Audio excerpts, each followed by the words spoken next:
Voilà, donc bonjour, je me présente, je suis Gilles Santacreux, certains d'entre vous me connaissent peut-être mieux par mon pseudo IQ91. Je suis donc le webmaster et le fondateur du site boursicoté.com et je vous propose de suivre ce premier webinaire en ligne, donc en partenariat avec le courtier CMC Markets, dans lequel je vais vous présenter une approche qui vous permettra d'intervenir donc sur des trades dits en tendance.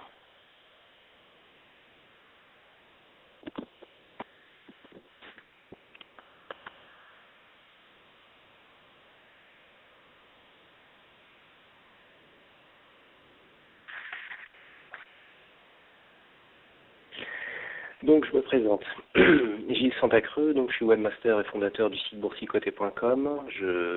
Donc c'est moi qui vous fais les analyses techniques, vidéos quotidiennes sur indices, matières premières et forex. Il y a 2 vidéos qui paraissent tous les soirs, y compris les analyses écrites donc sur le CAC 40 ou sur l'euro-dollar.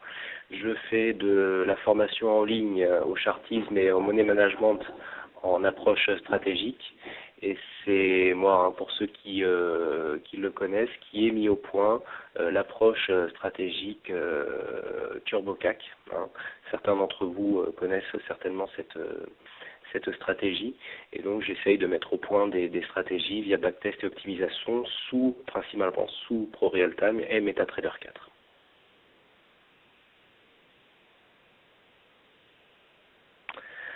Alors, donc au sommaire de ce webinaire, nous allons dans un premier temps parler de la définition de sa gestion du risque. C'est du money management. Ensuite, nous allons apprendre à décrypter et reconnaître les bonnes tendances graphiques, définir ses indicateurs et trouver le bon timing pour entrer en tendance. Ensuite, une fois qu'on aura trouvé le bon timing, il faudra faire vivre sa position. Donc, nous allons voir comment gérer une position. Et ensuite, nous arriverons à la conclusion. Donc le money management. Le money management, c'est tout simplement la gestion du capital et c'est surtout définir sa gestion du risque. Donc on va avoir la définition et objectif, on va apprendre ce qu'est le risque portefeuille et on va en déduire les tailles de position. Donc qu'est-ce que le money management? Le money management, tout simplement, c'est savoir gérer correctement ses positions, ses gains et ses pertes, et pour une meilleure maîtrise, un meilleur contrôle du risque. Donc on va voir qu'il y a 2 choses à connaître, c'est le risque en position et le risque portefeuille. Donc on résume souvent le money management à détermination de la taille des positions, ce n'est qu'un moyen qui ne doit pas vous faire oublier les objectifs. Premier objectif, avant tout, minimiser les pertes, préserver son capital d'une exposition trop grande au risque et éviter la ruine, mais aussi maximiser et protéger ses gains. En bourse, à partir du moment où on n'a plus de capital, eh bien c'est game over, on ne peut plus avoir de portefeuille et donc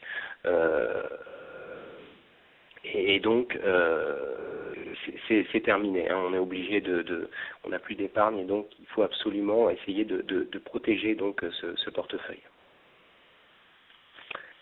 Alors, première chose, nous allons définir ce qu'est le risque portefeuille. Alors, dans la taille de position, pour satisfaire aux objectifs mentionnés, il est impératif de définir des objectifs et des niveaux de stop. Ça, c'est quelque chose qui manque souvent, sur lesquels j'insiste beaucoup sur les intervenants qui fréquentent le chat du site notamment, ou lorsqu'on me demande des conseils. Quand on rentre dans un trade, c'est pas on sent un mouvement et puis on verra bien jusqu'où ça peut nous emmener. Donc définir ses objectifs et ses niveaux de stop. Suite à ça, une fois qu'on aura défini son niveau de stop, on va déterminer la taille de sa position en fonction du risque qu'on est prêt à prendre par rapport à la taille de portefeuille. Puisque la taille de la position se fait en fonction du risque. On calcule, beaucoup d'entre vous ont tendance à prendre une position en essayant de voir ce qu'ils vont gagner, mais en fait c'est l'inverse qu'il faut faire. Il faut calculer son risque maximum, donc dans votre système de trading, vous avez des objectifs et des stops qui vont donner votre taille de position. Mais en fonction du risque que vous avez, il faudra ajuster la taille de position pour ne pas faire courir un risque trop grand à son portefeuille. Alors le contraire est possible, stop et objectif déterminés en fonction de la taille de la position, et on va alors toucher au système avec les risques de fonctionnement que cela comporte. Donc le cheminement. on va commencer à parler du risque portefeuille, c'est-à-dire évaluer la perte acceptable pour un portefeuille. Alors ça, c'est un peu en fonction de votre... chacun d'entre vous, vous n'avez pas tous la même aversion au risque, 20%, 30%, on ne peut pas savoir. Le risque position, ensuite on va évaluer le nombre de pertes successives susceptibles de se produire, en déduire la perte maximale acceptable par trade, et ensuite en fonction de la position de votre stop, en déduire la taille de votre position. Donc la perte en capital, première chose qui est très intéressante à connaître et qu'il faut absolument savoir, c'est que lorsque vous perdez en capital une certaine somme en pourcentage, il vous faudra beaucoup plus, il vous faudra une performance beaucoup plus grande pour revenir à l'équilibre. Alors quand on fait une perte de 10% sur le capital, il faut faire 11%, donc ça va, hein, je dirais que c'est relativement gérable. Lorsqu'on perd 20%, il faut refaire 25% pour revenir à l'équilibre, 30%, 43%. Donc quand on perd 50%, ça commence à être dur parce qu'il faut faire plus 100%. Il faut redoubler son portefeuille pour revenir au capital initial. Et lorsqu'on perd 75%, il faut faire plus 300%. Donc il faut dans un premier temps déterminer la perte acceptable sur le capital, avant remise en cause de l'approche. C'est donc primordial. C'est-à-dire on va accepter avec une certaine approche de se dire, à partir du moment où j'aurai perdu telle somme, il faudra que je change mon système de trading. Ensuite, il va falloir évaluer le risque d'une série noire. La probabilité d'avoir un trade perdant est a priori indépendante de la réussite des trades précédents. Avec une méthode qui donne en moyenne un trade gagnant sur 2. On a une chance sur 4 d'aligner 2 trades perdants consécutifs, puisqu'on a soit 2 trades perdants consécutifs, soit 2 trades gagnants, soit un gagnant, un perdant, mais après en différenciant l'ordre dans lequel on les met. On a une chance sur 8 dans l'aligné 3, une chance sur 16 dans l'aligné 4, une chance sur 1024 dans l'aligné 10. C'est faible, mais pas impossible, surtout si on considère que vous aurez peut-être réalisé plusieurs trades simultanés sur des valeurs différentes et que le marché évolue en sens inverse de votre anticipation. Bon, si vous alignez 10 trades d'affilée, il va falloir peut-être commencer à réfléchir, ou alors avoir un money management assez fort pour remonter tout ça. Donc la perte maximale acceptable, il va falloir la calculer, elle sera sur le capital, donc c'est ce qu'on appelle la perte capitale. Le nombre maximum de pertes consécutives, le nombre de pertes, et donc on va en déduire l'exposition par trade, c'est-à-dire qu'une fois qu'on a défini notre perte capitale et le nombre de pertes, eh bien l'exposition par trade sera égale à la perte en capital divisée par le nombre de pertes.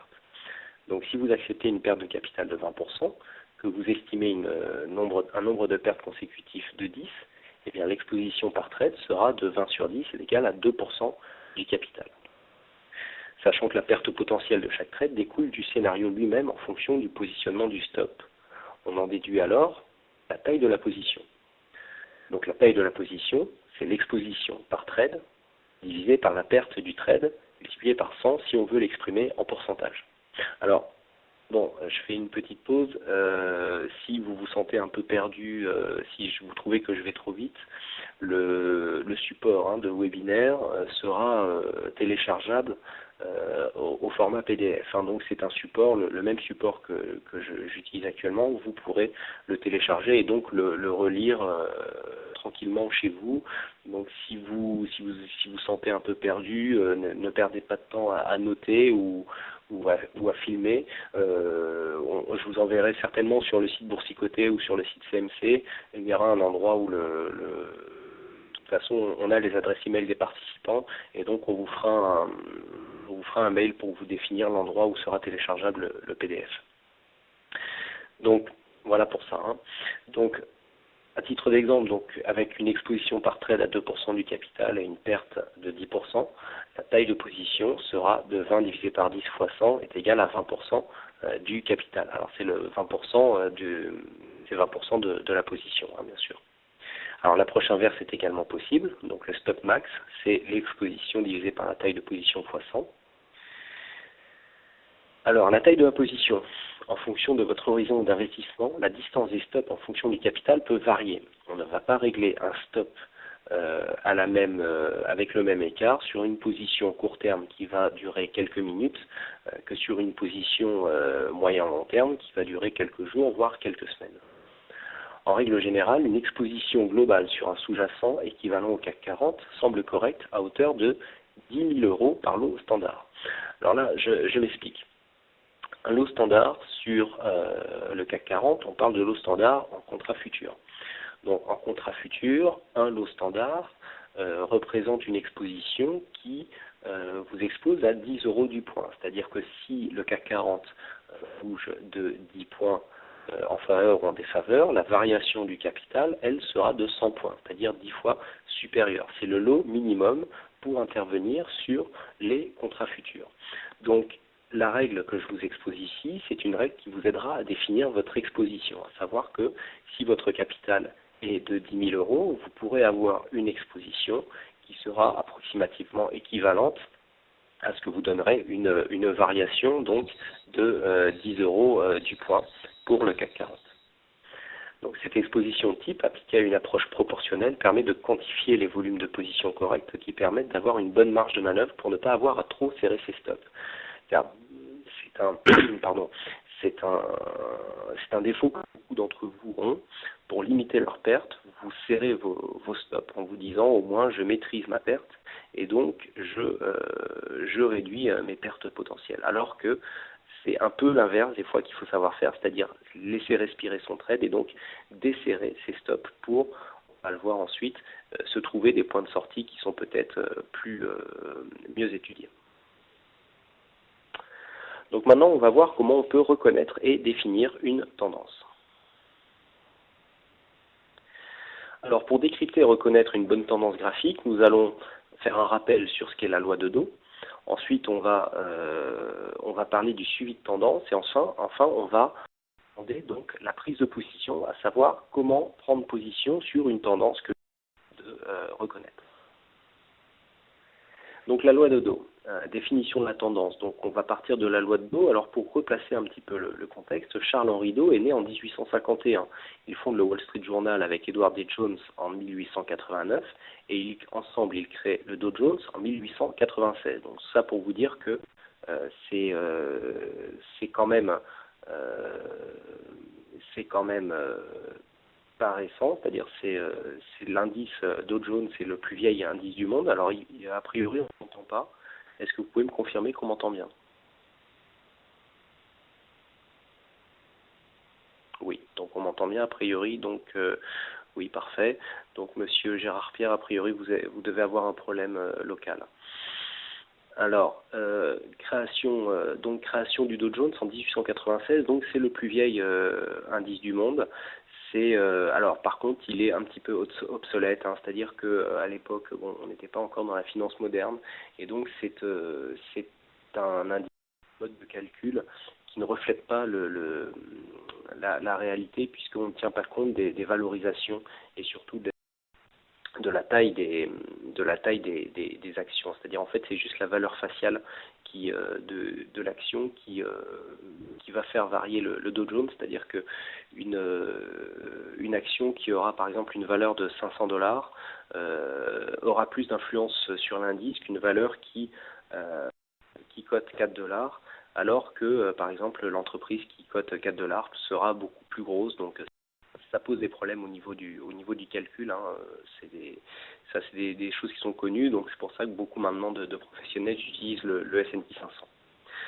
Alors par contre, Charles-Henri Dow, il a défini 3 types de tendances. Donc il a la tendance primaire, ce qu'on appelle la tendance long terme, plusieurs mois, tendance secondaire, moyen terme, à plusieurs semaines, et la tendance tertiaire, court terme, quelques jours. Au sein de chaque tendance, des points hauts et des points bas significatifs sont définis. Donc une tendance haussière, d'après la loi de Dow, se définit par des points bas et des points hauts de plus en plus hauts. Une tendance baissière se définit par des points bas et des points hauts de plus en plus bas. Donc ça, c'est quelque chose que vous trouvez souvent dans la vidéo. Donc là, je vous ai choisi une tendance. Donc est-ce que tout le monde voit bien mon curseur?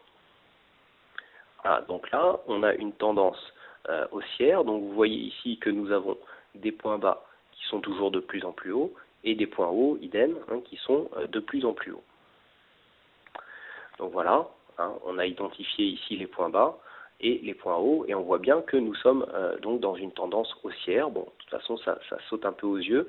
Donc alors, j'ai pris comme exemple, alors ça c'est de la cotation réelle. Pour ceux qui veulent vérifier, ça sera donc j'ai pris le rebond de mars 2009, hein, juste après la grosse chute donc de 2008, de la crise des subprimes. on est en train de parler de trading en tendance, donc forcément l'approche que je vais vous présenter aura des performances moyennes sur des tendances horizontales, hein, ou des ranges. Par contre, on verra que en prise de position sur des tendances, on arrivera à avoir des bons résultats et surtout des bonnes prises de position.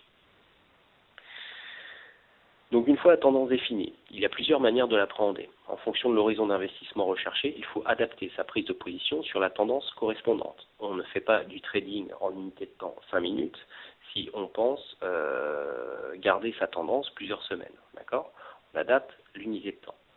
Une tendance sera définie par un support haussier, une tendance baissière sera définie par une résistance.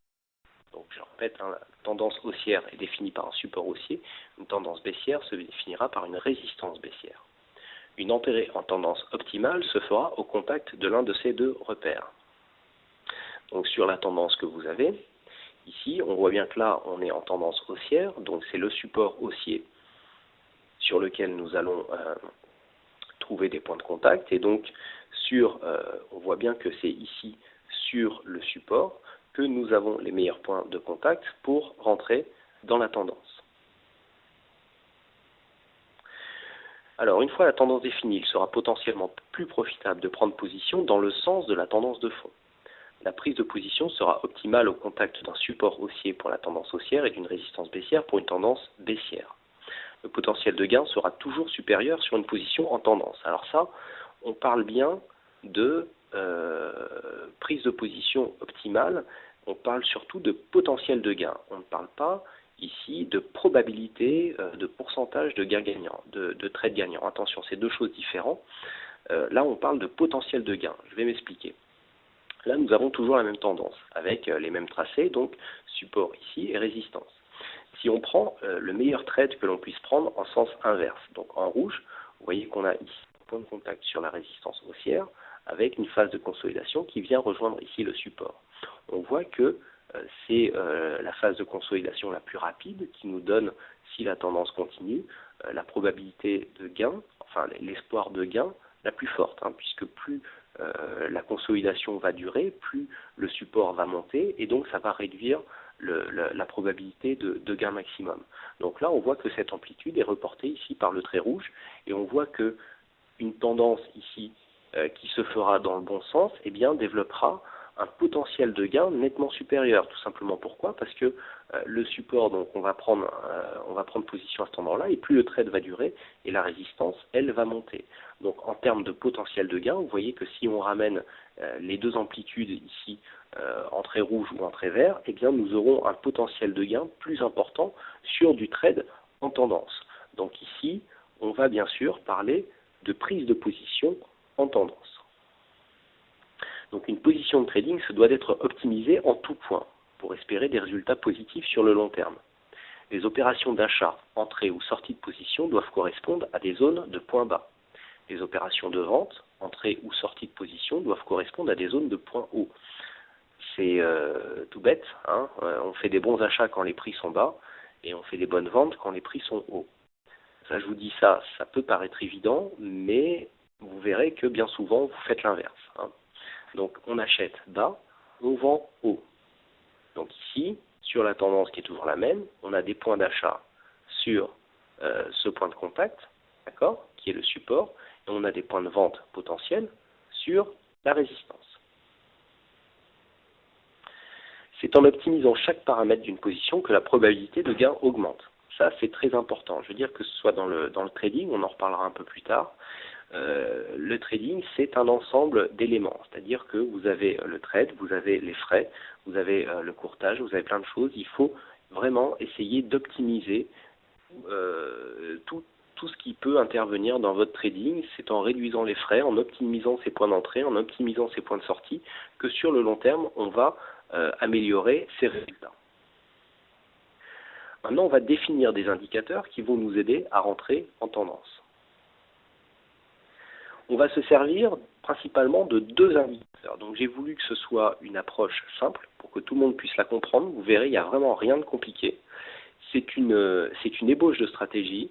Après, libre à vous de l'adapter avec des indicateurs qui vous sont propres. Si vous avez un indicateur qui vous plaît plus que ceux que je vais vous présenter, pas de problème, vous pouvez adapter, mais là, en fait, c'est pour vraiment permettre ces deux indicateurs que vous trouverez sur toutes les plateformes de trading, que vous pourrez adapter sur toutes les plateformes, hein, mais qui vous permettront déjà, si vous êtes débutant, de pouvoir l'appréhender facilement et donc de pouvoir vous mettre dans le bon sens d'une manière relativement simple. Donc bon, on va faire un petit rappel, on va passer vite là-dessus, c'est la théorie, donc ce qu'est une moyenne mobile. Donc une moyenne mobile arithmétique, hein, c'est tout simplement le nombre de cotations sur les n dernières bougies que l'on divise par le nombre de bougies. Donc là par exemple une MMA, moyenne mobile arithmétique 50, c'est les 50 derniers cours divisés par 50. Une moyenne mobile triangulaire, ça correspond à une moyenne mobile simple sur laquelle on applique un double lissage. Donc c'est une moyenne mobile appliquée à la moyenne. Ensuite, nous avons la moyenne mobile pondérée, hein, qui attribue un poids plus fort aux données les plus récentes afin que la moyenne réagisse plus rapidement aux dernières variations de prix. La moyenne mobile pondérée se calcule de façon suivante. Donc là, je vous ai mis la formule mathématique. Si vous avez l'occasion de la placer dans un cocktail, ça passe très bien. Mais bon, juste histoire de savoir comment ça fonctionne. Donc P étant le poids et c'est le cours de clôture de la bougie T. Nous utiliserons la moyenne mobile exponentielle. Moyenne mobile exponentielle MME, c'est une moyenne mobile pondérée de poids pi, d'accord, avec ici la formule, et donc la variation, elle est exponentielle. Alors le poids, je vois, c'est que en fait, dans la moyenne mobile arithmétique, tous les points de cotation ont la même valeur. Là, quand on calcule la moyenne mobile sur d'un point de vue exponentiel ou pondéré, on attribue plus d'importance aux dernières cotations. Donc c'est une moyenne mobile qui aura tendance à plus tenir compte des dernières bougies qui ont coté. Donc les moyennes mobiles, maintenant qu'on a vu ce que c'était, elles sont utiles pour dégager des tendances. Donc on peut les interpréter en fonction des croisements et des directions. Et en fonction de la valeur de la moyenne mobile et de son mode de calcul, nous pourrons définir des tendances court, moyen, long terme. On va essayer de rester sur des moyennes mobiles courtes qui nous donneront des tendances court terme et des moyennes mobiles longues qui nous donneront des tendances moyen terme en fonction de l'unité de temps qu'on utilise. Donc certaines moyennes mobiles collent à la tendance, elles peuvent être utiles pour définir de bons points d'entrée. Tiens, on en revient ici à notre approche en tendance. Donc voilà, on a repris la même tendance. J'ai appliqué ici la moyenne mobile 20 exponentielle sur la tendance que nous allons étudier. Et vous voyez que après la phase ici de retournement, nous avons des points d'entrée qui correspondent à cette moyenne mobile et qui donnent des points d'entrée relativement intéressants pour intervenir sur cette tendance. Ensuite, nous allons utiliser un deuxième indicateur que tout le monde connaît, c'est les bandes de Bollinger. Donc les bandes de Bollinger sont alors certains l'appellent Bollinger, d'autres Bollinger, bon, moi je choisis la version anglaise, sont des enveloppes obtenues grâce à une moyenne mobile au-dessus et en dessous de laquelle on trace deux enveloppes en additionnant ou en retranchant deux écarts types. Donc le premier paramètre, c'est le nombre de bougies pour la moyenne mobile, le second paramètre, c'est l'écart type. Alors pourquoi je vous explique comment est calculée la bande de Bollinger? Tout simplement pour que tout le monde comprenne bien que à partir du moment où on parle d'écart type, quand on va avoir un surplus de volatilité sur les marchés, les bandes de Bollinger vont s'écarter, puisqu'elles vont s'écarter de la moyenne mobile à partir de laquelle elles sont calculées. Et si nous avons une baisse de la volatilité, les moyennes mobiles, donc les bandes de Bollinger, vont se resserrer. Donc ça, c'est le calcul des bandes de Bollinger. Donc bol de Bollinger supérieur, donc c'est la moyenne mobile 20 à laquelle on rajoute deux déviations standards. La bande de Bollinger inférieure, c'est la moyenne mobile 20 à laquelle on soustrait deux déviations standards. Donc les bandes de Bollinger s'ajustent d'elles-mêmes en fonction de la volatilité du marché. L'écartement des bandes correspond à une augmentation de la volatilité, un début de tendance en général, et le resserrement des bandes correspond à un essoufflement de la tendance en cours par baisse de la volatilité. Alors ça c'est le cas général. En ce moment, si vous regardez un petit peu ce qui se passe sur le CAC 40, on a une tendance qui est haussière, qui dure, avec des bandes de Bollinger qui sont quasiment parallèles. Il n'y a pas de volatilité, c'est une tendance qui se fait vraiment dans une continuité qui est très régulière, et donc vous n'avez quasiment pas d'écartement au niveau des bandes de Bollinger, enfin pour ce qui est de la vue journalière, bien sûr, en unité de temps, une journée. Alors, les bandes de Bollinger, elles ont pour particularité d'avoir cette propriété de dire que 90 à 95% des cours doivent se trouver à l'intérieur de ces bandes, si on suppose qu'ils suivent une loi normale. Les bandes de Bollinger constituent des zones fortes de soutien et de résistance lorsque le marché est sans tendance ou en retournement. Donc lorsqu'une bougie se retrouve totalement en dehors des bandes, c'est un signe d'exagération et une probabilité de retournement court terme. La réintégration des cours à l'intérieur des bandes est en général très rapide. Donc ça, pour ceux qui fréquentent régulièrement le site Boursicoté et notamment le chat, c'est ce que dans notre jargon à nous on appelle les hors-bols. Certains en ont fait leur cheval de bataille, hein. Certains les maîtrisent très bien, et c'est vrai qu'en général, lorsque l'on a une bougie qui est entièrement en dehors des bandes de Bollinger, ça traduit une phase d'exagération, et on a une réintégration rapide. Alors il y a d'autres manières de jouer un peu les réintégrations, mais au niveau des bandes de Bollinger, c'est vraiment, en général, c'est vraiment impressionnant, hein. C'est-à-dire dès qu'on a une bougie qui sort des bandes de Bollinger en entier, hein, je dis pas en clôture, hein. Lorsque la bougie entière est en dehors des bandes, eh bien nous avons en général une réintégration qui se fait très rapidement. Donc nous pouvons donc considérer que ces lignes peuvent constituer un premier objectif suite à une position de prise en tendance. Pourquoi je vous explique ça? Tout simplement pour vous dire qu'à partir du moment où on va sortir des bandes, on aura beaucoup plus de chances de revenir à l'intérieur de la bande que de continuer à être à l'extérieur. Donc si on a une prise de position en tendance, ça sera une prise d'objectif potentielle. Donc voilà, si on applique la bande de Bollinger sur la tendance que je viens de vous expliquer, on a ici donc cette moyenne mobile. Alors c'est pas la moyenne mobile des bandes de Bollinger. Là on a gardé la moyenne mobile exponentielle 20 et là on a les bandes de Bollinger mais donc sans la moyenne mobile 20 arithmétique. Donc là en fait en définissant les bandes de Bollinger, on voit qu'on a ici une zone de support qui correspond à la moyenne mobile que nous avons là et la bande de Bollinger qui vient bien converger ici avec les zones de point haut. Alors oui, sur les graphiques, il y a toujours une médiane des bandes de Bollinger qui diverge avec la moyenne mobile exponentielle. Tout simplement, je viens de l'expliquer, hein, au niveau des moyennes mobiles, la moyenne mobile exponentielle donnera plus de valeur au dernier cours. Donc elle sera plus réactive et légèrement plus proche des cours en fonction des dernières cotations. Une moyenne mobile arithmétique donne le même poids à toutes les bougies. Donc en fait, elle est légèrement moins réactive, hein. J'espère avoir répondu à la question d'Eric. Donc maintenant, on va essayer de trouver le bon timing pour entrer en position. Donc une fois qu'on a la tendance, en observant la loi de Dow, il ne sera pas difficile de reconnaître une tendance. Nous allons maintenant définir le bon point d'entrée pour tenter de profiter d'une tendance dès le début de sa formation. C'est ça qui est important. Quand vous avez une tendance qui dure, en général, on a toujours tendance, si on n'a pas de repère, à rentrer dans cette tendance trop tard, et donc sur la fin du mouvement. Donc nous considérerons qu'une tendance est haussière quand elle évolue entre la moyenne mobile MM20 et la bande de Bollinger supérieure. Et à l'inverse, nous considérerons qu'une tendance est baissière quand elle évolue entre la moyenne mobile MM20 et la bande de Bollinger inférieure. Donc ici, si on écarte un petit peu le graphique de tout à l'heure, donc là on retrouve notre tendance, hein, de notre rebond de mars 2009, hein, qui a duré quelques mois d'ailleurs. Donc on voit ici, hein, que nous avons une tendance haussière. Ici on passe en tendance baissière. Ici on repart en tendance haussière. Donc nous avons bien ici cette tendance haussière. Cette tendance baissière, on voit bien qu'on est entre la moyenne mobile et la bande de Bollinger inférieure. Et ici, on revient sur une tendance haussière. Ensuite, on va parler de signal. Un signal aussi apparaîtra lorsqu'à la suite d'une tendance baissière, les cours iront tester la bande de Bollinger supérieure. Alors pourquoi à la suite d'une tendance baissière? Ce qu'on va essayer de détecter, c'est le retournement. C'est ça qui est important, essayer de prendre la tendance au moment où la tendance se retourne. Donc un signal baissier apparaîtra lorsqu'à la suite d'une tendance haussière, les cours iront tester la bande de Bollinger inférieure. C'est-à-dire qu'en fait, quand on est dans une tendance, quand on va aller tester la bande de Bollinger opposée, on aura potentiellement un retournement de tendance.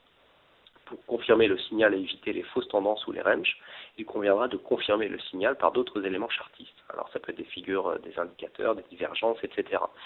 Donc là, voilà, là on était ici sur une tendance baissière. Vous voyez, on était bien calé entre les moyennes mobiles, donc là c'était la fin de la baisse suite à la crise des subprimes. Ensuite, on est venu ici taper la bande de Bollinger supérieure et vous voyez que on s'est mis en tendance. Là, pareil, on a quitté donc la tendance, on est venu taper la bande de Bollinger inférieure et vous voyez qu'on s'est mis en tendance baissière Ensuite, idem, ici, on a tapé la bolle supérieure et on est parti en tendance haussière. Alors, les sorties de bande dans les graphes sont des hors-bols, pas forcément. Là, on n'en a pas. Là, je n'en ai pas sur ce graphe-là, d'accord. Les hors-bols, il faut vraiment que la bougie soit entièrement à l'extérieur de la bande de Bollinger. Si vous allez sur le site Boursicoté, dans la section bande de Bollinger, il me semble qu'il y a des exemples de hors-bols. Alors, donc le contact avec la bande de Bollinger, comme on vient de voir, donnera un signal de tendance, mais pas un signal d'entrée. Je rappelle le graphe ici. Vous voyez qu'ici, on a un début de tendance, mais comme je vous l'ai dit, si on commence à prendre la tendance à cet endroit-là, on va se prendre ici toute la consolidation. D'accord ? Donc, on va voir qu'il y a un meilleur moyen ici de rentrer dans la tendance pour essayer d'avoir un bon prix d'entrée. Alors, entre le 17 et le 31 août. Ah oui, exact, oui. La bougie rouge là que nous avons ici, on a effectivement une hors-bol. Donc là, on est venu réintégrer, mais on est reparti directement en tendance. Effectivement, oui, ça c'est ce que j'appelle une hors-bol. Donc, une fois le signal donné, il faut optimiser son point d'entrée. Alors pour cela, il faut attendre un retour sur la moyenne mobile de référence. On a vu que donc sur une tendance haussière, il était plus bon et meilleur de rentrer sur le support haussier et sur la résistance baissière pour une tendance baissière. Donc là, c'est ce qu'on va faire en fait. Pour cela, donc on va attendre un retour sur la moyenne mobile. Un ordre limite pourra donc être placé sur une valeur qui sera la valeur de la moyenne mobile MME20 par exemple. Et le stop sera placé lors de la prise de position au-delà de la bande de Bollinger opposée. Alors, voilà, là par exemple, on a toujours le même graphe, avec donc les signaux de retournement qui sont entourés tels qu'on vient de les définir. Maintenant, nous avons les points d'entrée en tendance. Vous voyez qu'ici, nous avons le retournement, nous avons signal de tendance avec retour sur la moyenne mobile, et ici, on aura défini, suite au contact de la bande de Bollinger, retour sur la moyenne mobile, et donc nous avons ici un point d'entrée en tendance qui est bien meilleur que si nous étions rentrés ici sur une cassure. Alors, c'est pas anodin si je vous dis ça, parce qu'en général, beaucoup d'entre nous, je dis entre nous parce que ça m'est arrivé aussi, on voit ici la tendance qui décolle. En plus, là, on avait une figure graphique qui s'appelait un V-bottom, qui était une figure de retournement. Et là, on se dit, c'est tellement baissé qu'on va louper le train et c'est pas grave, de toute façon ça part tellement fort, on rentre là et ça va bien continuer à monter. Ça va continuer à monter, vous voyez que la tendance se fait bien derrière, mais avant tout ça, on va avoir un gros stress à gérer parce que là, on va venir ici prendre ce qu'on appelle un drawdown, c'est-à-dire une perte latente, et qui va commencer à nous inquiéter. Et en plus, on va casser ici cette zone de point bas. J'espère que tout le monde voit bien mon graphique. Et en cassant cette zone de point bas, on va se dire, ouh là là, c'est un faux rebond. On va couper ici parce que on va se dire que notre perte, ça suffit comme ça. Et au moment où on aura coupé, forcément, ça va continuer à monter. Que ceux à qui ça n'est jamais arrivé lèvent le doigt. Je suis sûr que c'est arrivé à tout le monde. Donc là, pour éviter ça, on va ménager notre mental, on va attendre ici le signal et on va attendre une consolidation de cette tendance pour rentrer dans le bon sens. Donc, pour la tendance ici, le retournement à la baisse, vous voyez qu'on a un contact là avec une phase de consolidation ici, et ensuite la tendance recommence. Alors, c'est pas parce que on essaye d'optimiser que ça va marcher à chaque fois. Vous voyez qu'ici, dans l'exemple que j'ai choisi, il y a un cas où, après le contact, le contact sur la la moyenne mobile ici se fait un peu plus haut. Alors ça, ce sont des choses qui arrivent. Personnellement, moi, je vois la bourse et la finance comme une affaire de probabilité. Pour moi, rentrer ici sur un contact avec la bande de Bollinger supérieure, j'ai pas une grosse probabilité de pas prendre un drawdown avec une phase de consolidation. Bon, là, la phase était très dynamique. Donc sur ce coup-là, on perd, mais vous verrez que dans l'ensemble, on arrivera à trouver des points d'entrée bien meilleurs que si on prend sur la bande de Bollinger supérieure. Donc ensuite, on va voir comment gérer la position. Là, on vient de voir comment gérer son point d'entrée. Maintenant, on va gérer la suite de la position. Donc il y a trois cas possibles. Premier cas, le cas le plus défavorable. La tendance se retourne immédiatement après la prise de position. Deuxième cas, la tendance avorte ou reste neutre. On peut avoir un départ, un signal, et puis finalement on part en range. Troisième cas, la tendance est avérée. Alors, je rappelle les principes de base. Une tendance est valide tant que les cours évoluent entre la moyenne mobile et la bande de Bollinger. Nous achetons des points bas, nous vendons des points hauts. Et les stops sont suffisamment éloignés pour ne pas être déclenchés trop facilement. Donc la tendance se retourne immédiatement à la prise de position. Donc ça, c'est le cas le plus défavorable. Suite au signal, le retour se fait vers la moyenne mobile, traverse rapidement, puis les cours vont tester la bande de Bollinger opposée et continuent en ligne droite. Donc là, en fait, c'est ce qu'on appelle un bull trap ou un bear trap. On a un signal et puis finalement tout se retourne et tout part à l'inverse. Donc ça, ce sont des choses qui arrivent. Ce sont des phases qui, en général, piègent beaucoup de monde. Mais on va voir que ce n'est quand même pas la majorité des cas que nous allons rencontrer lorsque des tendances se mettent en route. C'est-à-dire que si le marché était comme ça, on aurait continuellement des zigzags avec des mouvements très dynamiques. Dans la plupart des cas, ça ne se passe pas comme ça. Donc là, dans ce cas-là, le stop est déclenché, la perte est maximale. Donc elle sera maximale en fonction de ce que l'on a calculé dans notre volet management, en fonction de notre aversion au risque, mais ça, il faut le calculer avant. C'est-à-dire qu'au moment où on va prendre notre position, eh bien, nous allons calculer notre stop. Là, on vient de donner un repère qui sera la bande de Bollinger opposée. Et donc, cette éventualité qui arrive peu souvent, elle doit être prise en compte comme une probabilité significative. Même si on considère que c'est 10 à 15% de nos trades qui vont pouvoir rencontrer cette probabilité, 10 à 15%, à partir du moment où on multiplie les trades, eh bien, c'est une probabilité qui arrivera forcément. Donc un exemple en image, si on était sur une tendance baissière, d'accord, on a une phase de retournement avec ici un signal, avec donc une dynamique qui part à la hausse. Alors vous voyez que par contre on n'a pas cassure ici de ce précédent point haut. On a ce point haut ici, on a des plus bas qui montent, donc on se dit, alors j'ai volontairement pas mis d'indicateur, chaque personne mettra ses propres indicateurs. Mais là, voilà, on détecte un retournement, on se dit, tiens, on va attendre un point d'entrée plus étudié. Donc on va attendre la consolidation arrive, on prend ici position sur la moyenne mobile. On place notre stop sous la bande de Bollinger opposée, et là, qu'est-ce qui se passe? Patatras, on vient là, donc ça baisse, on remonte un petit peu, et puis hop, ça rebaisse. Donc là, on stoppe.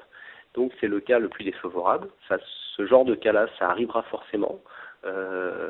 Personnellement, ça arrive de faire des pertes. Ça, c'était un mouvement très particulier, pour ceux qui reconnaissent, c'est juillet-août de l'année dernière. Et ben voilà, il y en a beaucoup qui ne l'avaient pas vu venir et beaucoup se sont fait piéger dans cette descente qui était sans fin. Vu les messages que j'ai reçus en tout cas, ça fait beaucoup de mal dans les portefeuilles cette phase. Donc voilà, il y a eu un faux signal, c'est-à-dire on était sur une tendance baissière qui n'était pas très méchante. On a eu un rebond, il y avait de quoi se placer et puis finalement le rebond a été invalidé et donc on est parti à la cave. Donc voilà, ce sont des choses qui arrivent, toutes les cotations, je l'ai dit tout à l'heure, mais ce sont des cotations réelles qui sont prises sur les marchés. Il faut absolument en tenir compte. Alors, tout ne se passe pas toujours comme ça. La plupart des trades où vous vous tromperez, où l'anticipation sera mauvaise, ça sera le cas que nous allons étudier. Donc, suite au signal, un retour se fait sur la moyenne mobile, la traverse rapidement, puis va tester la bande de Bollinger opposée. D'accord ? Mais les cours reviennent sur la moyenne mobile. Donc, les cours évoluent en range ou la tendance inverse, mais d'une manière progressive. La sortie se fait lors d'un retour vers la moyenne mobile et clôture le trade sur une perte très limitée, voire un résultat neutre ou légèrement positif dans ce cas. Alors pour ceux qui étaient présents sur le chat dans la matinée, c'est une position que j'ai donnée en temps réel. C'est un short donc que j'ai tenté suite à un signal qui est expliqué sur cette approche. Le signal a été invalidé. Donc le short, on est parti à la hausse, et puis on est revenu sur la moyenne mobile. Et pour ceux qui reconnaîtront un petit peu cette position, j'ai perdu un pip sur cette position, donc sur une tendance invalidée. Donc qu'est-ce que ça donne? Alors ici, on a un signal, d'accord? On attend un retour ici sur la moyenne mobile, puis là ça vivote un petit peu, et hop, on vient invalider. Alors vous voyez que là le stop, qui est au-delà de la bande de Bollinger, nous permet de ne pas stopper trop tôt, parce que qu'est-ce que nous allons faire, hein? Donc je le rappelle, on vient, la sortie se fait lors d'un retour vers la moyenne mobile, et clôture le trait sur une perte très limitée. Ça veut dire que ici, on a une invalidation puisqu'on va toucher la bande de Bollinger opposée, et puis ensuite, on se dit là, c'est un signal d'invalidation, mais ce n'est pas pour ça qu'on va sortir, on va essayer d'optimiser notre point de sortie. Et donc on va attendre ici un retour sur cette moyenne mobile 20 exponentielle. Si les cours continuent à descendre, on aura notre stop, c'est le cas numéro 1, que l'on a vu sur l'exemple précédent. Mais ici, le fait d'attendre ici un contact sur cette moyenne mobile, eh bien ça fait que le résultat du trade, voilà, on est rentré ici, on sort là, la perte ici, elle est minime. Ça vous permet, ça c'est l'exemple typique de dire on réduit nos pertes et on laisse courir nos gains. Réduire ses pertes, ça ne veut pas dire serrer son stop pour limiter sa perte. Limiter sa perte, ça veut dire quand on se rend compte qu'on s'est trompé, hein, comme sur cette phase-là où on croyait que ça allait partir à la hausse et finalement on se rend compte que la tendance n'est pas du tout avérée, eh bien on cherche un point de sortie ici. C'est bien meilleur pour le mental de sortir ici. On s'est trompé, mais regardez, la perte elle est minime par rapport à si par exemple j'avais mis un stop sur le plus bas comme je suis en train de voir, hein, on met un stop par exemple sous ce niveau-là, ben voilà, là ici on est stoppé là, alors que là le fait d'avoir laissé respirer son trade et de se donner la possibilité de chercher un point de sortie, ça nous permet de ressortir ici sur le point d'entrée. Alors je sais que c'est pas très conventionnel. Je sais qu'on me dit souvent que c'est pas du tout ce qu'on lit sur la plupart des sites ou la plupart des conseils boursiers. Mais en général, quand je pose la question, est-ce que vous arrivez à gagner avec tous les conseils boursiers que vous lisez, beaucoup d'entre vous me répondent non. Essayez ça. De toute façon, vous verrez que vous allez avoir l'occasion de l'essayer. Et même en compte en compte virtuel si vous verrez, et vous verrez que réduire ses pertes en réduisant ici sa perte sur un trade perdant, eh bien ça améliorera forcément vos résultats. Alors je vois que j'ai des questions. Est-ce que l'on peut travailler cette méthode sur 15 minutes? Oui, alors au niveau de l'unité de temps, c'est une méthode que je n'utilise pas en dessous de 15 minutes. C'est-à-dire 15 minutes, pour moi, c'est l'unité de temps la plus courte que j'utilise, mais je l'utilise aussi en H1 ou en H4, un petit peu aussi en journalier. Ce qu'il faut savoir, c'est que plus on va réduire l'UT, plus on va avoir de faux signaux. Alors, trade de quelle UT? Donc, sur l'exemple de ce matin, c'était en UT15. De toute façon, si on a un peu de temps, je vous ferai voir le graphe de ce que l'on a eu ces derniers jours.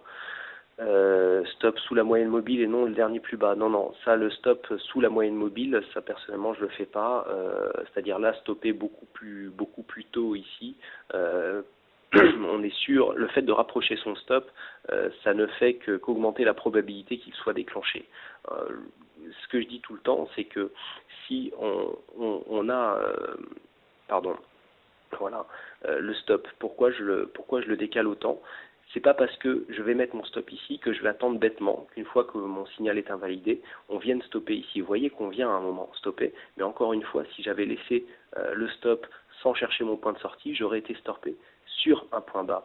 Ça, c'est vraiment ce qu'on cherche à éviter. C'est pour ça que le fait d'écarter son stop, beaucoup me disent que ça augmente le risque, mais en fait, en écartant votre stop, vous vous donnez la possibilité, en cas d'invalidation, de rechercher un point de sortie optimisé. Ça, c'est vraiment très important. Je sais que ça bouscule un petit peu certaines idées reçues, mais je peux vous dire que ça marche. Moi, c'est quelque chose que j'utilise. Et depuis que j'utilise ça, j'ai nettement amélioré mes résultats.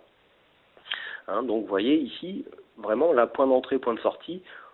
Après, il faut avoir le psy de se dire, parce que vous voyez, là, on peut sortir au point d'entrée et dire on sort sur un trade nul. Mais il vaut mieux se fixer des points fixes et essayer de sortir sur les points que l'on s'est fixés. Alors, tu dois être très riche, pas autant que vous le pensez. Choix Bollinger 20 ou 14. Alors ça, oui, j'en parlerai à la fin au niveau du choix des indicateurs. Très intéressant, merci. Pyramidage pour rattraper. Alors oui, ça c'est un choix. C'est un choix que j'expliquerai sur la gestion dynamique, sur la gestion des positions notamment gagnantes. Alors, les points de sortie, ils arrivent. Donc là, on est sur une phase de tendance. Alors, le point de sortie, c'est la moyenne mobile. C'est-à-dire que là, on est entré sur la moyenne mobile. À partir du moment où on invalide, on vient chercher ici une sortie sur la moyenne mobile. Alors, est-ce qu'on ajuste le stop à la bande de Bollinger? Non, le stop, on le place sur la bande de Bollinger à l'entrée du trade. Après, il ne bouge plus. Parce que là, sinon, si on remonte le stop au fur et à mesure que la bande de Bollinger remonte, vous voyez bien que là, on est stoppé sur un point bas. Alors, moi, personnellement, sur une phase, sur une entrée ici, je n'ajuste pas le stop, je ne le déplace pas. Alors après, je peux ajuster le stop, mais quand le trade est sécurisé, et là, on va voir comment on peut faire pour sécuriser un trade. Donc maintenant, on va étudier la troisième possibilité, donc la plus intéressante, qui va nous permettre de gérer une tendance avérée. Donc on va voir qu'il y a plusieurs manières de gérer sa position. Donc suite au signal, un retour se fait vers la moyenne mobile, l'entrée intervient sur la moyenne mobile et les cours repartent en tendance. Donc là, c'est le cas le plus favorable. Alors la tendance sera avérée tant qu'il n'y aura pas un test de la bande de Bollinger opposée. Alors, le stop est une vente à prix limité. Dans le cas d'une sortie après invalidation, oui. Donc, on va voir la gestion la plus simple, le suivi de tendance. La tendance est haussière tant que les cours restent au-dessus de la moyenne mobile. En cas de franchissement de l'indicateur suivi d'un test de la bande de Bollinger opposée, la sortie se fera suite à un retour sur la moyenne mobile. C'est-à-dire, en fait, on va attendre une invalidation pour sortir sur la moyenne mobile. En cas de retournement trop dynamique, une cassure d'un précédent point bas significatif peut déclencher un stop. Alors, je vais même rajouter une possibilité. Pour ceux qui affectionnent les trades très courts, on peut même sortir sur la bande de Bollinger. D'accord? Ça, c'est quelque chose que j'explique après. Bon. Par contre, si on veut essayer de capter l'intégralité de la tendance, si on revient sur notre tendance, ici, on a un signal, point d'entrée. Ensuite, vous voyez que on continue à osciller ici entre la bande de Bollinger et la moyenne mobile. Ce que l'on va attendre pour essayer de capter le plus de la tendance possible, c'est un point d'invalidation, c'est-à-dire contact avec la bande de Bollinger opposée. Donc là, on invalide la tendance et on va essayer ensuite de chercher un point de sortie comme tout à l'heure où la tendance n'était pas avérée. Donc là, vous voyez que par rapport à la sortie, si on suit le pointillé, par rapport à la tendance, on a quand même profité d'une bonne partie de la tendance. On est parti ici du point d'entrée pour arriver là. Alors personnellement, on essaiera peut-être de vous vendre des techniques qui vous permettent de rentrer là et de sortir là. Moi, je ne sais pas faire, enfin pas à chaque fois. Donc personnellement, voilà, si vous arrivez à le faire à chaque fois, franchement, vous êtes doué. Moi, j'y arrive pas, mais simplement, j'essaye de trouver des points qui me permettent de jouer le plus longtemps la tendance possible. Donc la tendance est là dans ce cas-là, le stop, c'est pas vraiment un stop en fait, puisque le stop c'est un ordre à seuil de déclenchement, mais dans le cas ici, on va venir vendre à un cours limité, puisque ça sera ici le point de contact avec la moyenne mobile exponentielle. Est-ce que tu comptes les bougies quand tu es en tendance? Non seulement quand c'est mon anniversaire, mais comme ça arrive qu'une fois par an, c'est très rare. Non, je compte pas les bougies. Personnellement, voilà, j'attends signal ici et point de sortie. Donc maintenant, on va voir une gestion un peu plus dynamique. Alors, oui, pour ceux qui aiment les trades très courts, j'ai dit on peut sortir sur la bande de Bollinger, ou alors on peut sortir sur un point d'invalidation. Maintenant, ce qu'on va voir, c'est un petit peu un mix des deux, c'est-à-dire gestion dynamique de suivi de tendance, où là, on va mettre un petit peu de money management et on va mettre un petit peu de dynamique pour essayer d'améliorer ses perfs. Donc la tendance est haussière tant que les cours restent au-dessus de la moyenne mobile. En cas de dépassement de la bande de Bollinger, il est recommandé de couper partiellement sa position afin de la protéger. Dans ce cas, un retour sur la moyenne mobile peut permettre une reprise de l'exposition initiale. C'est ce qu'on appelle une amélioration du PRU, c'est-à-dire on coupe un petit peu de ce qui est trop cher pour le reprendre moins cher, ou encore une augmentation de l'exposition, et là c'est ce qu'on appelle un pyramidage, c'est-à-dire sur un retour sur la moyenne mobile, on va reprendre une partie de notre position, mais en augmentant l'exposition globale. Donc les conditions d'une sortie totale restent identiques. Une gestion dynamique peut rester sécurisée si certains mécanismes sont mis en œuvre. En vente partielle de la position avec un déplacement du stop en conséquence permet de fortement limiter son risque tout en restant en position. Dans ce cas, il faut ajuster son stop. Alors seulement, je reviens parce que tout à l'heure on m'a demandé si on pouvait ajuster le stop. On peut ajuster le stop seulement au moment où le trade est sécurisé. C'est-à-dire, au pire des pires, on va sortir sur un trade nul. Certains qui fréquentent le site régulièrement savent comment j'appelle ça, c'est ce qu'on appelle le stop financé. Ceux qui l'utilisent en général, à qui je le conseille lors de séances de coaching ou même sur le chat, en général ont de bons résultats. Et dans ce cas, on ajuste le stop sur la position restante de telle manière que son déclenchement entraîne une perte équivalente à la plus-value enregistrée lors de la sortie partielle. Dans ce cas, le trade sera nul, les conditions d'une sortie totale restent identiques. Donc qu'est-ce que ça donne ? Là, sur cette tendance, vous voyez toujours la même, on a des points de sortie possibles et des points d'entrée possibles. D'accord ? Alors, en fonction, là, je vais dire, comme je vous disais tout à l'heure, je vous donne, moi, les bases. Après, vous choisirez l'approche que vous voudrez utiliser. Là, vous avez signal, point d'entrée. Vous pouvez, alors, ceux qui sont les plus pressés et qui veulent avoir des trades très courts, ici, vous pouvez sortir l'intégralité de votre position. Bien sûr, ça pourra courir encore et puis vous direz, bah tiens, j'ai pas pris toute la tendance. Mais bon, c'est les choses qui arrivent. Ensuite, si vous faites ici une sortie partielle, vous pouvez venir pyramider ou reprendre l'exposition ici pour essayer de jouer une possible continuité. Alors le fait de vendre une position partielle, eh bien, ça fait que si les cours continuent à monter sans revenir sur la moyenne mobile, eh bien, on a quand même une partie de la position qui continue à générer de la plus-value. D'accord ? Donc la vente partielle, pour moi, c'est la solution la plus...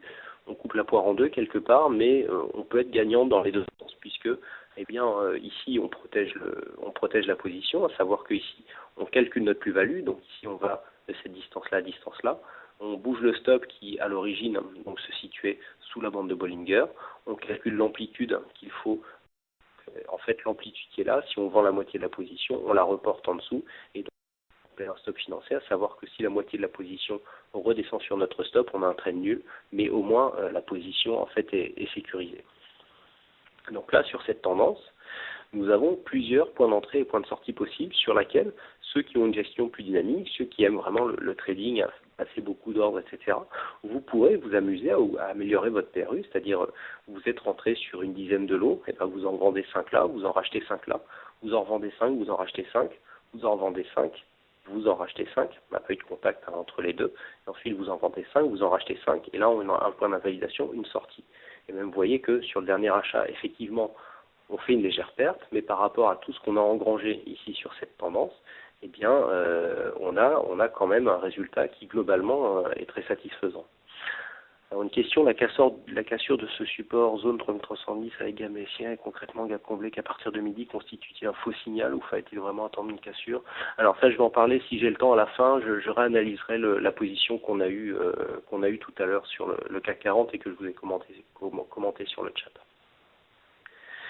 Donc voilà, hein, pour la sortie de signal, ici, on a invalidation et point de sortie. Donc on peut s'amuser à faire des allers-retours pour améliorer notre PRU, hein, c'est-à-dire vente partielle, rachat partiel, etc.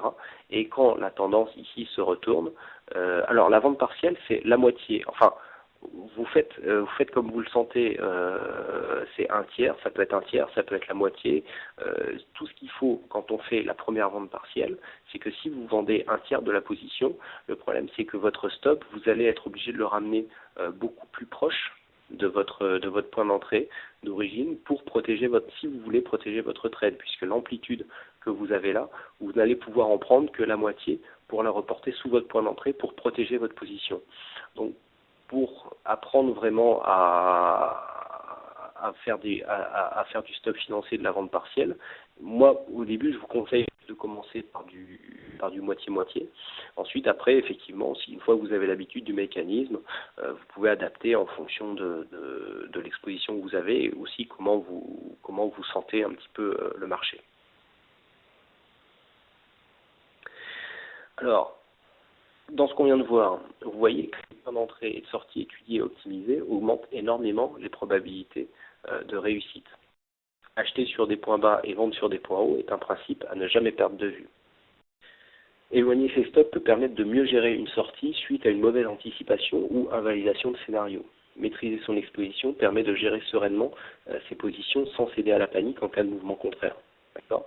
Maîtriser son exposition, c'est vraiment très important. Si vous êtes dans une phase d'apprentissage et que vous restez sur les expositions que je vous ai données, à savoir une position qui vous fait une exposition à 10 euros du point par tranche de 10 000 euros de capital, vous verrez qu'avec les mouvements que vous aurez, alors c'est vrai que vous aurez l'impression de ne pas avancer, mais honnêtement, vous serez beaucoup moins soumis au stress, et je peux vous dire que le stress en trading, c'est vraiment l'ennemi de la performance. Hein. Il faut vraiment essayer de se mettre dans une optique où on évite le stress au maximum, donc il faut vraiment éviter de rentrer dans des mouvements compulsifs, hein, parce qu'en général, quand on est stressé, on essaye de prendre des décisions rapidement.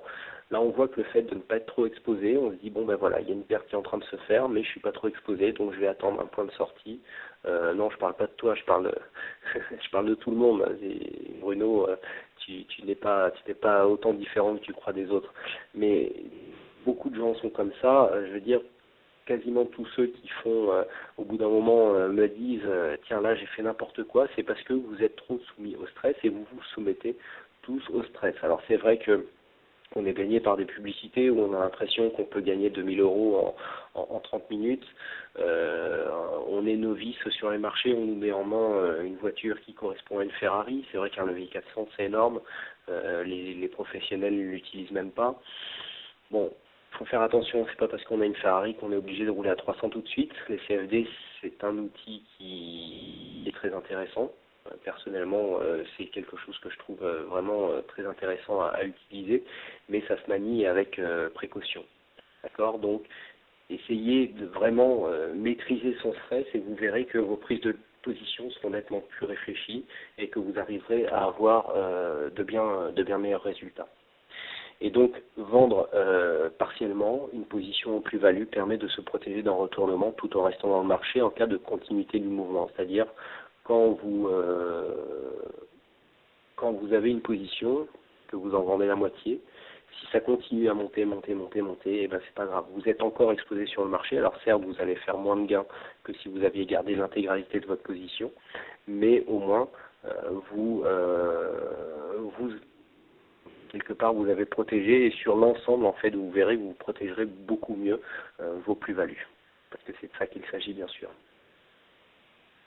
Voilà, donc là, avant de parler des offres, je voudrais savoir si vous avez des questions. Alors je vois que les retracements de FIBO peuvent-ils aider bien sûr, hein, comme je vous ai dit. Moi je vous donne deux indicateurs de base, c'est vraiment du basique, c'est du bon sens, c'est très peu de choses. Ceux qui s'attendaient à une méthode miracle seront peut-être déçus, mais je peux vous dire que c'est une méthode qui est très simple, je l'ai voulu accessible pour que tout le monde puisse l'utiliser. Après vraiment vous pouvez la faire évoluer, il n'y a aucun copyright là-dessus, c'est trop simple aussi pour que ce soit vendu, mais vous pouvez vraiment la faire évoluer avec des indicateurs qui vous sont propres. Donc je vous invite franchement à essayer de voir les choses sous cet angle, acheter des points bas, vendre des points hauts, maîtriser votre exposition, éloigner vos stops, chercher des points d'entrée, des points de sortie optimisés, et vous verrez que les résultats seront vraiment à la hauteur. Moi, de toutes les personnes que j'ai en coaching ou en conseil personnalisé, honnêtement, toutes les personnes, bon, on va un peu plus loin en coaching parce que là, on présente vraiment les bases, mais toutes les personnes améliorent leurs résultats. Voilà. Je continue donc sur les questions. Alors, on peut voir le trade de ce matin. Oui, on va y venir. Peux-tu donner un ratio gain de perte de la méthode présentée? Alors, il y a des paramètres qui sont très difficiles à paramétrer. Donc j'ai pas, moi, de ce que je vois, je peux vous donner les chiffres que j'ai constatés à l'utilisation. Donc on a environ 10 à 15% de trades complètement perdants qui viennent taper le stop. Et le reste se situe quasiment, je dirais à moitié, je dirais 50% de trades gagnants et 30-40% de trades neutres. Donc dans l'ensemble, c'est quand même quelque chose qui donne des résultats assez bons. Dans une période où les marchés sont un peu indécis, comme en ce moment, les performances sont moyennes, voire nulles. Mais lorsque l'on est en tendance, c'est quelque chose qui marche très bien. Bon, pour ceux qui, là, j'ai pas préparé le graphe, mais vous pouvez regarder le dollar yen en unité de temps 4 heures. J'ai réussi à prendre ce mouvement et personnellement, c'est quelque chose d'assez terrible. Alors, ensuite, on peut voir le trade de ce matin. Oui, on va y venir. Ratio, donc c'est simple, donc merci, c'était le but. Méthode basique, oui, mais c'est tout un art. Je suis arrivé trop tard, bah tant pis, tu auras les slides, bien sûr. Cette théorie, l'actualité liée aux sociétés, tout influencé. Alors, bon, là, c'est vraiment l'analyse technique. Je fais très peu de fondamental, parce que ça ne m'intéresse pas. Je préfère vraiment me concentrer sur la technique. Et puis là personnellement sur ce qui est fondamental, je pourrais pas, enfin je suis pas assez qualifié pour vous donner vraiment des bonnes réponses. Sur quelle tendance on est en ce moment sur le CAC? Bon ben ça, je pense que si vous regardez ma vidéo régulièrement, je pense que je suis assez clair là-dessus. C'est génial, n'est pas en tendance, redescend toute l'unité pour trouver des conflits. Oui, on peut effectivement trouver on peut trouver aussi des confirmations de tendance en changeant l'unité de temps. Alors si on est en UT15, on peut se placer en UT1 heure par exemple pour voir si la tendance dans laquelle on rentre a plus de chances de réussir. Effectivement, ETF et certifs, est-ce que j'utilise? Non, je les utilise plus parce que ça coûte vraiment trop cher. Personnellement, une fois qu'on connaît les CFD, les certifs, c'est fini. Quelle unité de temps pour cette méthode? J'ai déjà répondu, une UT15 pas plus bas. Après, il y a trop de faux signaux. Conseille une sortie du marché avant la stat? Ah oui, alors ça c'est des choses, oui. Notamment si on est en période de faible volatilité, avant une stat, on peut avoir un aller-retour qui n'a aucun fondé et puis qui peut en fait déclencher notre stop alors qu'on était dans le bon sens. Alors, y a-t-il une réduction des volumes suite au retour sur la moyenne mobile? Pas forcément, parce que des fois même il y a un surplus de volume qui se refait au moment de la reprise de la dynamique. Quel indicateur supplémentaire? Bah ça, moi je n'ai jamais utilisé le MACD pour confirmer les retournements de tendance. Après faut voir. Mieux vaut trader CFD ou turbo sur CAC. Personnellement, je préfère le CFD parce que, comme je vous le disais tout à l'heure, j'essaye vraiment d'optimiser tous les coûts et un CFD coûte moins cher que un turbo. T'es un king, merci. Quel autre outil peux-tu utiliser pour filtrer signaux, les confirmer? Il y en a vraiment plein. Des fois, c'est des figures, des fois, ça peut être plein de choses. Pertinent aussi en day trading, bien sûr, puisque je l'utilise, moi, personnellement, en day trading. Donc, je vais essayer, voilà, de revenir donc sur... Voilà. Donc, ça, c'est la tendance que nous avons en ce moment. Alors, vous voyez que on est bien remonté aujourd'hui. Donc, ça, c'est la journée du jour. Donc, on a ouvert sur un gros gap baissier. D'accord ?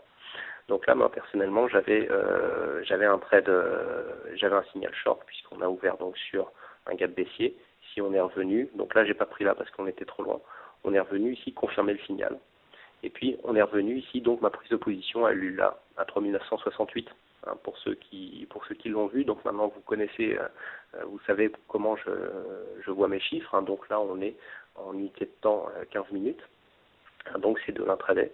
Donc ici j'ai vendu 3368, on est descendu, on est remonté, donc il y a une phase d'invalidation ici, donc vous avez dû voir mon message. Ici on a une zone d'invalidation, je cherche un point de sortie. On est redescendu ici, je suis sorti, alors un peu plus bas que le contact, je suis sorti à 369, comme je l'ai annoncé sur le chat. Alors c'est vrai qu'on m'a dit, est-ce que tu veux pas chercher, est-ce que ça va descendre, tout ça. Effectivement, j'aurais pu prendre ça, mais regardez ce que j'aurais pu prendre aussi. Hein, l'invalidation ici, après ça s'est retourné assez fort et finalement on est monté très haut. Personnellement, suite à ce signal, je suis rentré ici, j'ai cru une invalidation là et je suis ressorti là. Je n'ai pas pris après parce qu'il y a plus de contact, mais vous voyez que la perte que j'ai fait sur cette phase, eh bien, elle a été rattrapée ici sur cette position qui est arrivée là. Donc ça, c'est possible aussi quand vous avez une invalidation de ressortir sur une tendance qui s'inverse, donc en reprenant une position dans le sens inverse à partir du moment où la tendance est avérée, bien sûr. Donc oui, je suis ressorti à peu près à 383. Hein. Donc ça, vous voyez que sur la journée, là ça c'était la journée d'hier, vous voyez que là on a eu une phase d'invalidation. Et vous voyez que ici ce signal, par contre, ça j'ai réussi à le prendre, il a été très rapide. On a eu ici signal baissier, on est remonté en contact et on est venu directement prendre ici la bolle. Alors après on a eu un deuxième signal là, et ici le deuxième signal a été bon, et ensuite voilà, on était dans le marché baissier, donc avec le retournement qu'on a connu aujourd'hui. Voilà, ça c'est, je veux dire, c'est le cas que ces 2 derniers jours. Je veux dire, il y a pas de triche, hein, tout le monde peut vérifier sur donc ces indicateurs. Donc c'est la plateforme CMC Market. Et bon, voilà, sur ces 2 jours, vous voyez qu'il y a quand même plus de signaux gagnants que de signaux perdants. Il y a pas de voilà, il n'y a pas de réelle invalidation. S'il y a eu une invalidation ici, hein, puisque ce signal, il a été validé puisqu'on est descendu. Et vous voyez que ensuite, en reprenant un signal dans l'autre sens, puisque là on a eu une invalidation, donc en fait, j'ai stoppé là, mais j'ai repris là. Et bien après, on réussit à se rattraper en étant dans le bon sens, puisqu'en fait, il faut pas être têtu.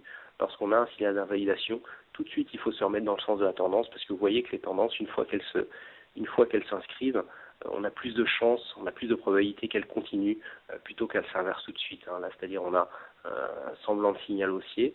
Au retournement, on a une baisse qu'on peut quand même profiter. Ici, phase de retournement, regardez cette hausse. Pour ceux qui ont su profiter de tout ça, c'est quand même beaucoup plus enrichissant ici que d'essayer de se mettre dans le sens contraire, à essayer de prendre des shorts. Alors c'est autre chose, hein. Je dis pas que ce n'est pas bon. Je le fais aussi, hein, jouer les exagérations, jouer le scalp sur des mouvements inverses, mais c'est autre chose, ça se calcule autrement. Voilà, alors donc, je regarde les questions. Ouais, j'ai mes fans qui sont là, pardon. Quand on parle de long terme, tu fais le support résiste 3 mois, pas forcément telle échelle de temps, donc ça c'est en UT15, hein, je l'ai dit aussi. Stop à 3383, alors là je sais pas de quoi on parle, mais bon, en général moi je me place sous la bolle opposée. Alors ces analyses sont valables sur l'ensemble de la bourse, oui bien sûr, ça n'est pas que le CAC, hein, puisque moi je l'utilise sur les indices. Oui, donc j'espère que vous m'entendez. J'ai eu un problème de connexion. Voilà, est-ce que tout le monde m'entend? Est-ce que le son est revenu? Voilà. Donc bon, du coup, je me rappelle plus où j'en étais. Donc oui, j'en étais aux unités de temps en fonction des supports utilisés. Donc là, sur les indices, j'utilise beaucoup la moyenne mobile 20 exponentielle. Sur les valeurs un peu plus réactives comme le forex ou les actions. Les actions, j'utilise un petit peu, mais beaucoup moins. J'ai d'autres stratégies pour intervenir sur les actions. Il y a un livre d'ailleurs qui est en cours d'écriture en ce moment. Donc sur le forex et les valeurs un peu plus volatiles, j'utilise la moyenne mobile 14. Je garde les bandes de Bollinger 20, mais j'utilise une moyenne mobile exponentielle à 14 pour ici prendre les points de contact en tendance, puisqu'on a des valeurs qui sont beaucoup plus réactives avec des phases de consolidation beaucoup plus courtes. Donc j'ai pas encore développé de robot. C'est quelque chose que j'ai pas encore fait. Déjà sous ProRealTime, il y a des conditions que j'arrive pas à coder exactement comme je veux, notamment avec comment garder les conditions sur les bols, etc. Bon, c'est en cours, hein, je suis en train de travailler dessus, beaucoup de travail ces derniers temps, mais si effectivement il y a un robot ou un codage qui sort, je vous en ferai part sur le forum du site. Alors pour avoir la bande, la moyenne mobile exponentielle sur la plateforme CMC, eh bien tout simplement il faut aller ici dans études et vous cochez ici sur moyenne mobile exponentielle. Voilà. Donc pour revenir à la conclusion, alors ça veut pas, voilà. Donc en partenariat avec CMC Market, il y a une proposition, donc vous allez pouvoir tester cette stratégie, cette approche sans risque. Donc en accord avec CMC Market, il y a une offre pour suite à ce webinaire qui va vous permettre en fait de tester cette stratégie en compte réel, mais sans risquer votre capital. Donc CMC a mis en place un dispositif qui vous permet pendant 5 jours de trader avec une exposition appropriée sur un compte réel. Si au bout des 5 jours vous constatez des pertes, CMC Market vous rembourse vos moins-values. Si au bout des 5 jours vous constatez des gains, les plus-values vous sont créditées. Donc il n'y a pas MT4 chez CMC, mais ce qu'il faut savoir aussi, c'est que les positions sont clôturées chaque jour à 17h30, et chaque jour, si vous avez des plus-values, les plus-values vous sont acquises, c'est-à-dire que si le premier jour vous faites des plus-values et que le deuxième jour vous êtes en moins-value, le courtier remet votre compte à l'état dans lequel il était à la fin du premier jour, c'est-à-dire qu'en fait vous ne pouvez pas perdre des plus-values que vous avez déjà fait. D'accord ? Donc ça, c'est une offre qui est ponctuelle, que je vais essayer de vous faire passer donc sur le chat. Il y a un lien sur le site, donc sur la page CMC Market, où vous cherchez l'offre 5 jours sans risque. Je vais vous faire passer un lien sur le chat, et vous pourrez donc tester cette offre qui n'a vraiment, il n'y a pas de piège, c'est voilà, il y a des conditions simplement à lire. Vous avez trois supports, il y a l'or, l'euro-dollar, et vous avez reçu un mail. Bon, c'est très bien. Là, au niveau de la date de fin, peut-être que Fabrice Coustet va pouvoir vous répondre. Mais c'est une offre qui est réservée, donc les 3 supports, c'est le CAC, l'euro-dollar et l'or. Et donc vous êtes limité à une exposition de 2 contrats sur chaque support. Donc 2 contrats, c'est des contrats CFD, donc là c'est des contrats à 1 euro le point. Donc par rapport à ce que je vous ai dit tout à l'heure, vous voyez qu'en exposition, vous pouvez faire un essai avec 2000 euros. C'est suffisant, mais c'est ce qu'il faut pour vraiment avoir une bonne exposition avec un money management correct.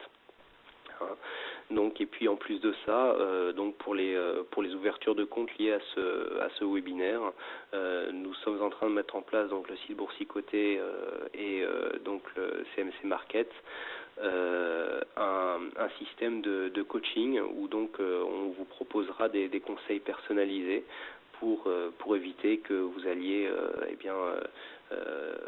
faire des pertes rapides sur les marchés, et puis pourquoi pas faire des gains plutôt rapidement. Donc ça, c'est une offre qui est en train de se mettre en place. Donc c'est du coaching personnalisé. C'est normalement un service qui est payant sur le site boursicoté.com, mais qui sera gratuit pour les nouveaux membres donc de ce courtier, nouveaux clients qui rentreront à partir de maintenant, sous certaines conditions à voir aussi donc sur le site CMC Market. Voilà. Et puis donc pour aller, si vous voulez aller plus loin, eh bien, vous pouvez vous former donc au marché financier, donc soit en contactant donc boursicoté.com, donc l'adresse s'affiche sur votre écran. Le site aussi Hackgest ou Fenêtre sur cours, donc dirigé par Michel Delobel, qui n'a pu co-présenter cette présentation avec moi, avec qui je travaille actuellement, et donc nous contacter si vous voulez du conseil personnalisé ou donc des stratégies que nous proposons. Voilà, y a-t-il donc d'autres questions concernant cette intervention ?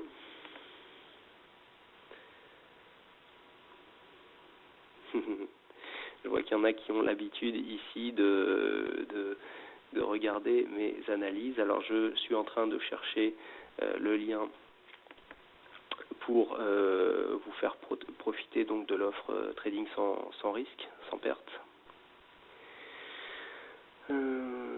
Alors oui, je voulais savoir ce que penses-tu du centre de gravité. Alors je sais qu'il y a des choses qui ressemblent un petit peu à l'approche que je viens d'expliquer, mais c'est pas une stratégie que j'ai lue vraiment pour vous dire ce que j'en pense. Un grand merci pour l'éclaircissement technique que je ne connaissais pas. Écoutez, j'espère que vous pourrez le mettre en pratique. Et puis Et puis voilà, merci beaucoup. Alors donc voilà, je vous ai retrouvé donc le lien que je vais vous mettre ici dans le chat. Voilà, ça c'est si vous voulez. Donc voilà, le lien arrive. Alors à tout le monde, à tous les participants. Voilà, je vous envoie un lien si vous voulez participer à l'offre trading, donc trading sans risque. Voilà. Hop. Merci beaucoup. Bon voilà, a priori il n'y a plus de questions. Oui, alors donc le webinaire sera bien sûr disponible sur le site. Hein. On va étudier un système où vous pourrez télécharger ce webinaire, bien sûr, puisqu'il a été enregistré. Alors le minimum à mettre pour un compte chez CMC, je crois que c'est Fabrice, c'est 1000 €, c'est ça? Il me semble, hein, pour participer. Fabrice Coustet va certainement vous confirmer ça. Le bouquin Trader sur Turbo, oui, il est toujours d'actualité.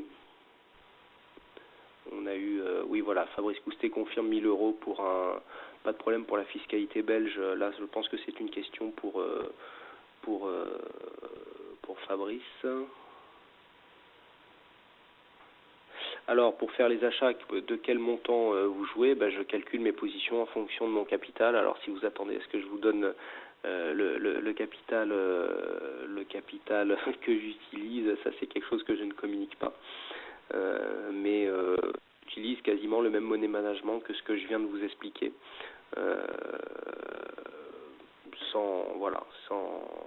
Sans problème, et donc je ménage mon mental. Voilà, donc si j'espère que ça vous a plu, j'espère que les explications ont été assez claires, on a un petit peu dépassé, et je vous souhaite à toutes et à tous, alors où se trouve la formule pour le stop financier sur le site Boursicoté. Je pense que si vous allez sur le site Boursicoté et que vous tapez stop financier dans le moteur de recherche du site, vous allez tomber facilement sur la page.